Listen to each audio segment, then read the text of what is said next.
उत्तराखंड की मनोरम धरती पर पहाड़ों और जंगलों के बीच है एक ऐसा रहस्यमयी स्थान जहां लगती है देवताओं की महासभा।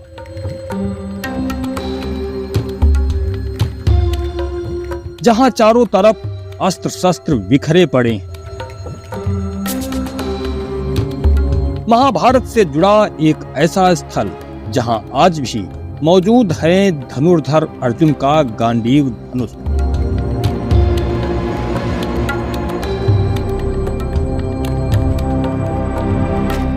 यह मंदिर है एक लोक देवता का जहां शिव शक्ति एक साथ विराजमान है। उत्तराखंड की पावन धरती पर सैकड़ों रहस्यमयी स्थल हैं।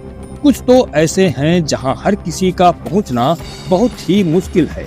तो साथियों, आज हम आपको एक ऐसे ही रहस्यमयी स्थल की यात्रा पर लिए चलते हैं जहां हर किसी का पहुंचना बेहद मुश्किल है। तो साथियों, वीडियो को लाइक कर दें और चैनल को सब्सक्राइब कर लें, और यदि अच्छा लगे तो कमेंट में हर हर महादेव जरूर लिखें। नमस्कार, स्वागत है आपका आपके अपने YouTube चैनल हिंदुत्व का शंखनाद पर, और मैं हूं आपका दोस्त विष्णु सर।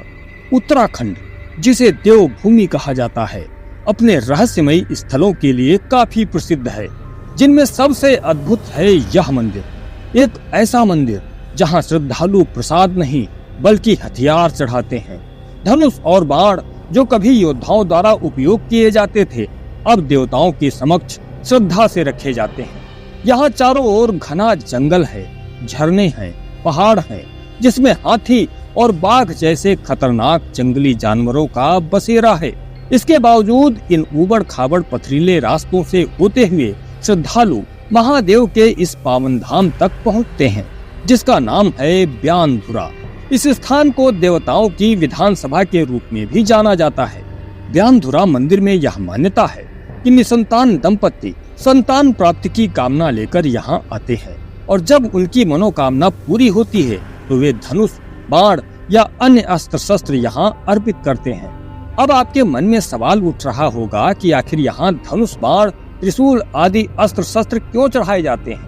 क्या इसके पीछे भी कोई प्राचीन रहस्य छिपा हुआ है? ब्यानधुरा, जिसका अर्थ है बाण की चोटी, कहा जाता है कि यह मंदिर जिस पहाड़ पर स्थित है उसकी आकृति धनुष जैसी है। इसके अलावा यहाँ एक राजा की कहानी भी काफी प्रचलित है, जिन्हें एड़ी देव के नाम से जाना जाता है। कहा जाता है कि एड़ी देव धनुर्विद्या में काफी निपुण थे। उनका निशाना अचूक था। एड़ी देव ने इस पवित्र स्थल पर कई वर्षों तक घनघोर तपस्या की, जिससे भगवान शिव उन पर प्रसन्न हुए, और शिव के वरदान से राजा एड़ी देवता तुल्य हो गए और न्याय करने वाले लोक देवता के रूप में प्रसिद्ध हो गए।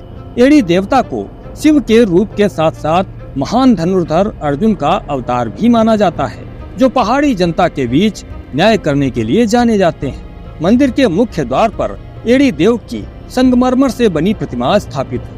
एड़ी देव के पीछे सिद्ध गोरखनाथ की अखंड धूनी हर समय जलती रहती है, जिसकी पवित्र अग्नि कभी नहीं बुझती। यहीं पास में भगवान शिव और शक्ति लिंग रूप से स्थापित हैं, जो यहाँ आने वाले हर श्रद्धालु की मनोकामना पूरी करते हैं। मंदिर प्रांगण में एक और धूनी है, जिसके सामने रात में जागर लगता है। यह जागर देवताओं के आवाहन के लिए किया जाता है, और फिर देवता हर किसी की समस्या सुनते हैं तथा शीघ्र ही उसका समाधान करते हैं। इस धूनी के ठीक सामने एड़ी देवता का मंदिर है, जिसके अंदर महिलाओं का जाना वर्जित है।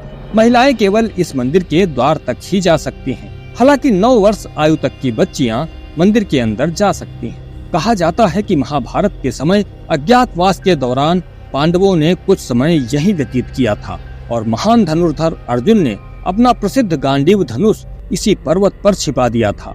कहा जाता है कि वह धनुष आज भी चट्टानों के नीचे कहीं दबा हुआ है। जिस तरह पांडुपुत्र अर्जुन वीर धनुर्धर थे, उसी तरह एड़ी भी तीर चलाने में बेहद माहिर थे।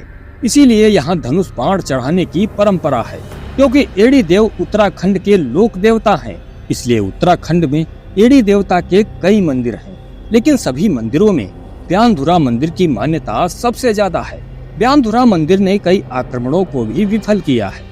कहते हैं कि मुगल सेनाएं जब इस क्षेत्र को जीतने आई तो वे इस पहाड़ की दिव्य शक्ति के कारण आगे नहीं बढ़ सकी। मकर संक्रांति, चैत्र नवरात्रि और माघी पूर्णिमा जैसे विशेष दिनों पर यहाँ एक भव्य मेला लगता है।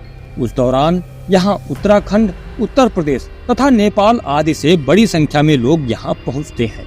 यहाँ आने के लिए एक रास्ता टनकपुर से है तथा दूसरा रास्ता सेनापानी होते हुए है। यहाँ की यात्रा 2 दिनों की है। पहले दिन श्रद्धालु यहाँ आकर रात्रि में विश्राम करते हैं, जागर में सम्मिलित होते हैं तथा दूसरे दिन पूजा दर्शन करके घर वापस होते हैं। ये सत्य है कि एड़ी देवता निसंतान को संतान प्राप्ति तथा निर्धन को धनवान होने की मनोकामना पूरी करते हैं। इसलिए दूर दूर से भक्त यहाँ कठिन सफर करके भी पहुँचने से नहीं हिचकते। तो साथियों, हमारी आज की यात्रा यहीं पर समाप्त होती है। जानकारी पसंद आई हो तो वीडियो को लाइक करें, चैनल को सब्सक्राइब करें तथा कमेंट में अपने विचार अवश्य व्यक्त करें। मिलते हैं आपसे अगले वीडियो में। तब तक के लिए वंदे मातरम। जय श्री राम।